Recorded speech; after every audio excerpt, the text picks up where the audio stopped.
There we go. All right. Get down on your ass.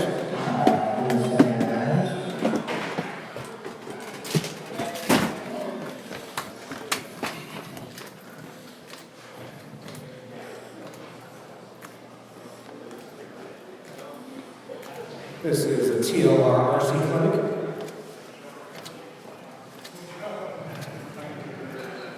I can have Todd Hodge, Frank Root, and Les Evans.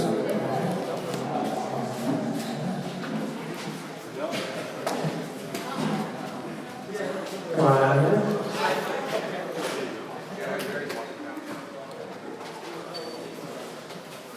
Sorry guys, we're trying to play this here a little bit. So. Alright, here we go.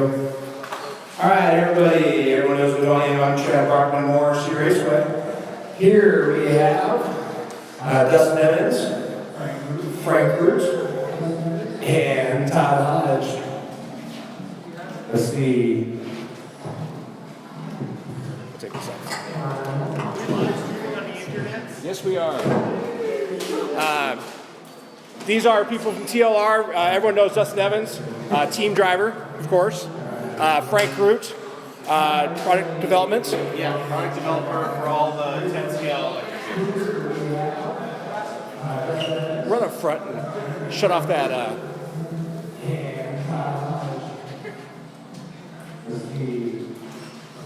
Shut that speaker off.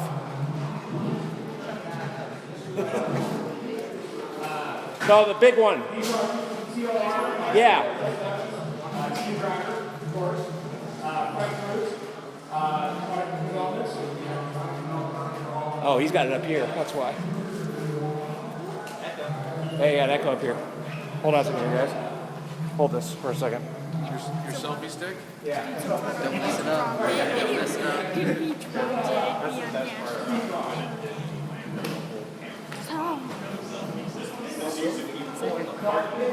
Billy, don't take yourself out of the car. Make you throw away what you don't want. It's a safety net.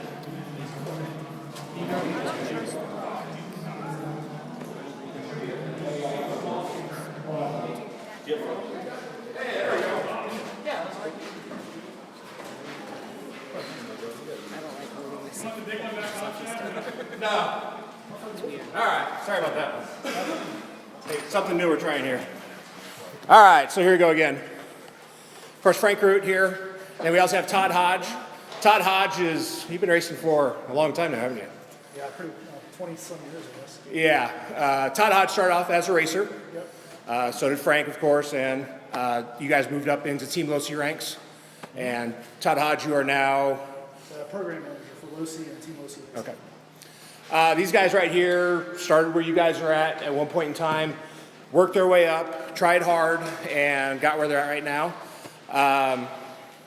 Let you guys go ahead and take over. Yeah, so thanks to Chad for having us, obviously. I mean, it's great to be here at Moore and to get to attend some races. I don't get out as much as I used to with a couple kids, but we wanted to just take this opportunity to get to meet as many of you as we can and to do anything we can to help you have a better weekend, to enjoy it as much as possible, make your cars as down as possible. And I think the first thing we wanted to do was Dustin here has quite a few lots on the layout, and we're going to come out, we're going to walk around the track. He's going to kind of point us out what the right lines are and where you want to kind of focus on trying to get your fast laps and where you want to stay out of trouble. So if you guys want to come around, we can get started. I actually need Dustin. Yeah. What? I actually need your help. All right, well, so I guess we're going to start with the straightaway, the most basic part, so it seems a lot of the time. But getting on the straightaway, try to apex this corner, and then if you stay too tight on the straightaway, obviously it's going to not put you in a good line hitting the sweeper, and sometimes if you get too wide, you hit the wall and all that. So on this track, I actually try to run like middle of the straightaway, and as the grip comes up and the groove comes in, I don't know, anyone see it last night, it definitely becomes like a really dark groove or whatever, so get a really good visual on where you should be, especially heading down the straightaway. Let's go down to the sweeper.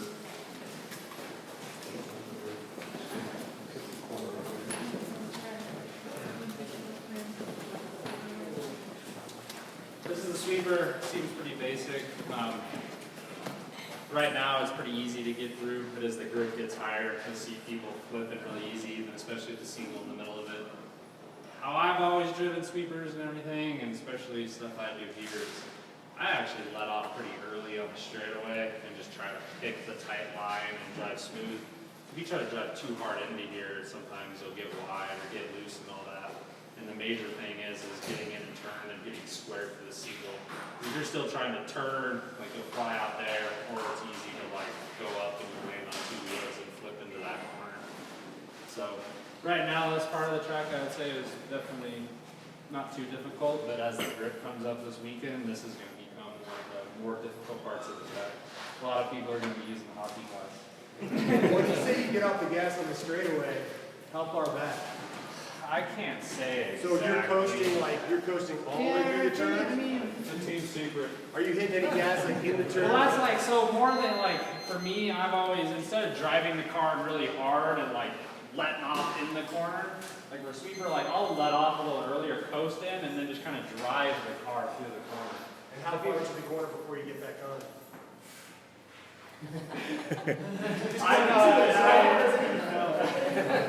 I mean, if anywhere, I might pick up a tiny bit of gas here right as you're entering into the sweeper. Because sometimes these cars, I mean, you're getting really technical, when you're on the gas and you have the dog-bone suspension and everything loaded, the car just drives no place smooth. Sometimes when it's unloaded, it wants the windshield wash and do all that. That's what I was asking to get back on the gas. Yeah, but it's not like full throttle, it's like Just a little something. You're Yeah. juicing it around the just a corner. tiny bit. As long as there's acceleration coming from the outdrive to the drive shaft, it's going to stiffen your suspension. Just like maintenance throttle, full size car. Yeah. So, and then coming in to the curling sweeper.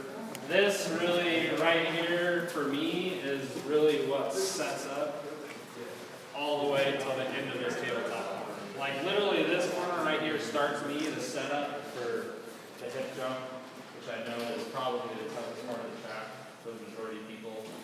You see I'm jumping it and how do you do it? But for me it really comes back to starting this corner right here. So I come in, try to be somewhat tight there, swing out a little bit, and then apex into this line. And then from here, this is an easy corner to clip. I feel it's safer to drive a little bit off. You clip that and lose time, and then it's super easy to clip it hold. So it's actually not bad to be a little bit wide into this corner. And then a lot of people will drive really hard through this short chute to get into this corner. So this is where I actually go pretty easy. And this is what really sets me up for that thing. Because instead of driving hard into here and then leading out and getting out there, I try to get as tight as I can on this corner. Because the tighter you are here, all the way through here, is what sets you up to be able to jump this thing. Because to be able to jump this, it's all about the angle that you get from here to there. So when you're out here, you try to drive into this thing, you don't have that much of an angle when you're trying to jump out there. Or like if you're turning up the face, which a lot of people try to do, is it'll offset the car and flip it like that. So how I like jump it to staying tight here, and then angling from here to here. The greater the angle you have, the just shorter distances to jump. It kind of just floats over it.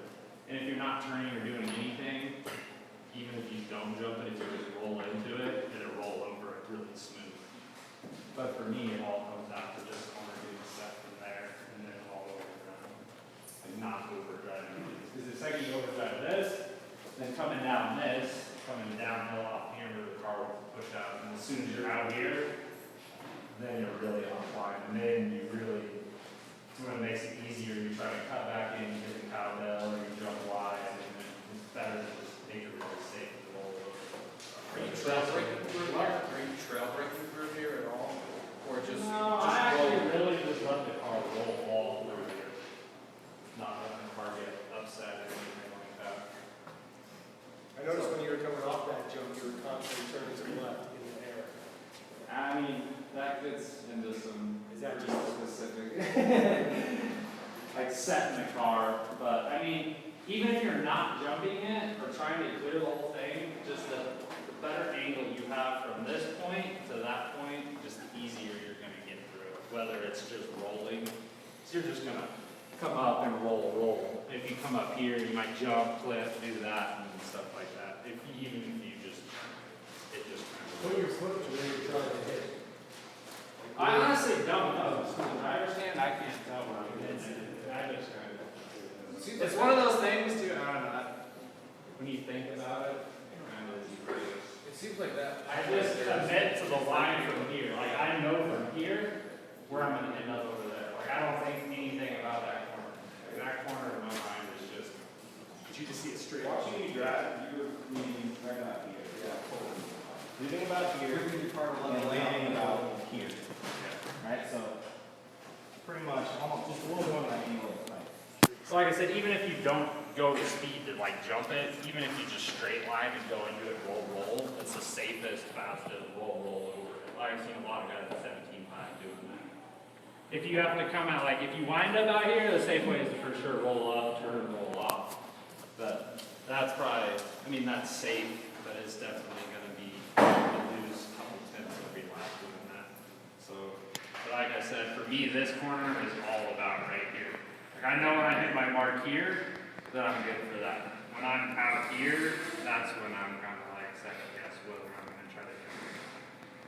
So that's why everyone asks about that corner. Like that part doesn't even enter my mind. It all starts right here. Are you saying it's barely touching the throttle through all this then? Yeah, I just kind of really just let the car roll until the car goes first. Especially if the grip comes up, I will not hit it right there. Are you afraid to face it at all? Sometimes I do if I charge it kind of hard, but I mean that's deep in the shape. That's above. Not recommended. Yeah, it gets really deep in the.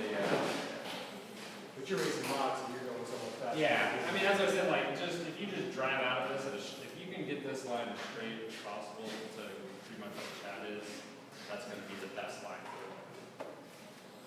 You'll be surprisingly, if you do it, like you might even if you try to roll it and you'll just hop over and you don't even realize.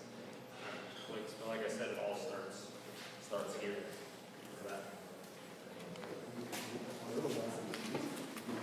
Then as we move on here, I mean, when I do jump it, or land, anything, it's really easy to car to get upset here. So just kind of let the car settle. Sometimes you can be lined up good and you can jump this a little bit. And I've actually found the best is to just let the car settle, a little roll off of this, and then kind of accelerate into this corner. Sometimes I wind up middle, inside, but I know, like, absolute fastest line is when I hit that there. There's actually a little bit of a smaller lip out here. And then I land in this area, and then it drives you late apex into that corner, so you can drive around. If you wind up on the inside, obviously you have to make it tighter hard. Start from out here, you can really mark this corner and come into the triple. So you're going a little bit wide and that's how you put that pipe. Yeah, I mean, half the time, that's ideal. But with this thing leading into it, it doesn't lead. Sometimes I'm driving up the inside of the pipe because that's how I hit it. And then you just snap the ramp. And then, yeah. but the fastest line is definitely coming out here and being able to cut in from out here into the corner and really mark it. And then come to the triple, which I mean, there's some guys that have jumped it in 17.5. I've talked with my brother a lot about it. The way we built it, how it kind of rolls in and out. If you go like to here and can triple it perfect every lap in 17.5, more power to you, you can be faster. But I haven't seen anyone that is able to do it. And it is pretty simple to just go on the pipe and double single. You can do like the consistency rate on that over 5 minutes is so much greater than attempting to triple it. And then like 13.5 and mod, it's definitely a jump that people are doing in those classes. But for 17.5, I really don't think it's. I know there's a few guys that might be able to do it, maybe make a pass or something like that, but I don't think we're going to see anyone trying to do it for Orlando might straight. Because you crash on it one time, that's slower than double singling and not crashing for 5 minutes. Is that called making choices? Exactly. Make it smart choice. Yeah, one of the other things that I've seen you do is you're really going inside out. Yeah, but that also leads back into ideally when I hit this corner out wide and then arc into here, I try to hit the face of the jump out here so I can set into that corner. It's all just like, I try to make a big arc flowing through everything. I mean, obviously sometimes you can't hit the faces. But I did last line is coming out that arcing, hitting the lip here, and then you're landing just inside the Jordan and then arcing back around to kind of try to drive all this stuff. Like, yeah, absolutely. Absolutely. And then when you double single, see some people is just when you double, just really roll out of the single. Trying to jump down here, a lot of people, you'll land, the wheels turn, flip. It's easy to get down. It's kind of one of those jumps almost to 17.5 or anything if you're double singling, it's kind of just feels slow, but almost the slower you feel through it, just the better it actually is than trying to be too aggressive with it. You taking notes, Jordan? All right, just making sure. It's taking mental So notes. is it important if you're gonna double single it to be really good on that, really close on that? Yeah, I think so, but I mean, this is also the first night. This was kind of my nemesis, even tripling, is trying to be too tight on this corner because this is the last place on the track that you want to crash. So if you're going to be like safe, maybe don't be so attacking in this corner because as soon as you roll over in this corner in the middle of the track, the closest turn marker is either there or there, and they have to run across traffic. And for sure, if you crash here, you lose more time than anywhere else on the track. What happens if you crash it more? You go half a lap to a lap down before you know it. I was just gonna say you lose. But you're pretty hard on the brakes here. Yeah, I mean, it all depends on how you feel with the car and stuff like that. I mean, there's lots of different ways. Roll it through. I mean, sometimes I get in and stab the brakes and really rotate it. More so when the grip's like this, you can do that. But as the traction really comes up this weekend, it's more flowing. Because you can't really break the car loose. If you get to the point where you're trying to, your car will. The grip will slow it down as it goes down. Yeah. Whenever you have a drop down like that in a turn, if you're not able to slide, right? When the grip comes up and the car's not sliding, with this flip, you want to make sure you're not, if you come over it like this, right? The car's just going to push out, it's going to wash out. So that's, like Dustin landing a little wider and doing a lot of the turn before he gets to that drop down helps a lot. Because if you're going down it, if you're coming down it like this, the car will keep turning through there. It won't wash out the front and back. So that's something to keep in mind as the grip comes up. Like now you can just kind of tap the brake and actually, the car will actually slide down that little lip and it's really quick. But when the grip comes up, your car just might flip doing that. So you need to drive it different. And then the last obstacle is kind of a little step up. It's going to set a little diagonal. It throws the car a little bit weird. I think for most, modified it even takes quite a bit of gas to get over it. So I'm sure the 17.5 and some of those classes, it's probably full to get over it. It feels pretty, it pops pretty easy. Oh, really? It really does. Yeah, I saw this when I followed the video over shoot. Yeah. It's And it's definitely, I mean, it's one of the, it's a little bit hard. It's definitely, you don't just, you flip the rear tire as well, you flip. It's better to go safe, a little bit long, and just get over it. And The then- tricky part's coming at you, so it's Yeah. hard to tell if the back tires are gonna hit on that lip until it's too late. Any questions? What do you eat to make you fast? What? What do you eat for What do I breakfast to make eat? you Starbucks. Starbucks sucks. He's a coffee man. Lots of eggs. Is there a plug you'd like to put in? On a bike. Is there a plug you'd like to put in here? Sure, if you're downtown Denver, Tuscany Coffee and Deli, Best Espresso in Denver. Any sponsor race you guys have done one more for breakfast on me. Venue Punk Show is 205 for anybody. Come on in. Bring my friends up on that is Larry Newman Hall. Larry Newman Hall waits for his crack bread. And your wife, of course. Yes. Who called it something really, really offensive. Yes. Right on, well, thanks, man. That was great. Thank you very much, guys, to TLR. Do you guys have any other questions? If you guys have any questions, please. They're going to be here all weekend. They're more than happy to help you with anything you need, any questions like that. They won't give you their car. I've tried. But they're more than happy to help out. I really appreciate you guys coming out. I know Todd hasn't been out here since 2003 for Auto Nationals, which has been a long time. Frank was out here last year for a cameo appearance and decided to go race another track. So I really appreciate you coming out here and spending time with us. So. Well, we did the track walk. I mean, we're going to do kind of just leave it open for questions. Yeah, if anyone has any questions or anything like that, oil setup, shock setup, or anything like that, they're here to answer them for you. Anything? If you change front springs to a stiffer spring, what am I going to feel right out of the gate? Well, with this type of grip, it should just make the car a little smoother, a little easier to drive at.